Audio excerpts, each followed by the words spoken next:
Why must forest be protected? Why must forests be protected? అడవులను ఎందుకు సంరక్షించాలి?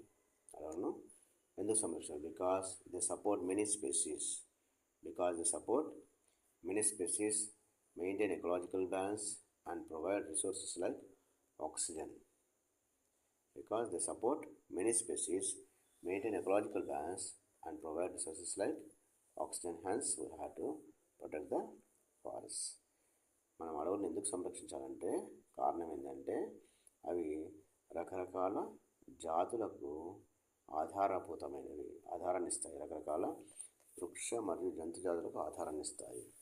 అదేవిధంగా పర్యావరణ సమతుల్యాన్ని కాపాడుతాయి. దాంతోపాటు ప్రాణవాయువు అయినటువంటి ఆక్సిజన్కు మంచి సహజసిద్ధమైనటువంటి వనరుగా ఉంటాయి. కాబట్టి అడవులను సంరక్షించాలి.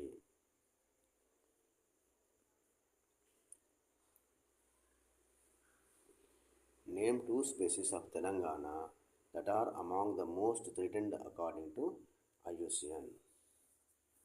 Name 2 species of Telangana that are among the most threatened according to IUCN. IUCN వారి యొక్క దృష్టిలో తెలంగాణలో ఆపదలో ఉన్న జాతులు ఒక 2 జాతుల పేర్లు రాయము. గూటి టరంటులా,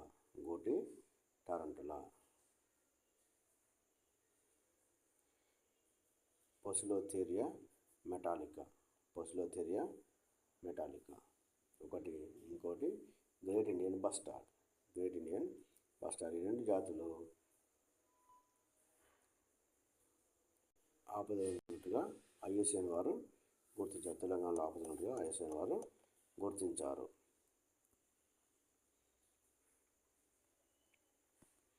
What is meant by habitat? ఆవాసం అనగానేమి? The natural home or environment of an animal, plant or other organism.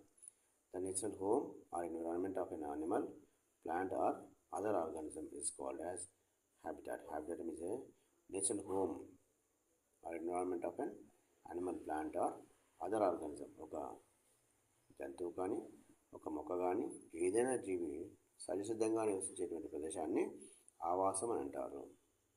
ఏదైనా ఒక జీవి, మొక్క లేదా జంతువు, ఏదైనా ఒక జీవి సహజసిద్ధంగా నివసించేటువంటి ప్రదేశమే ఆవాసము.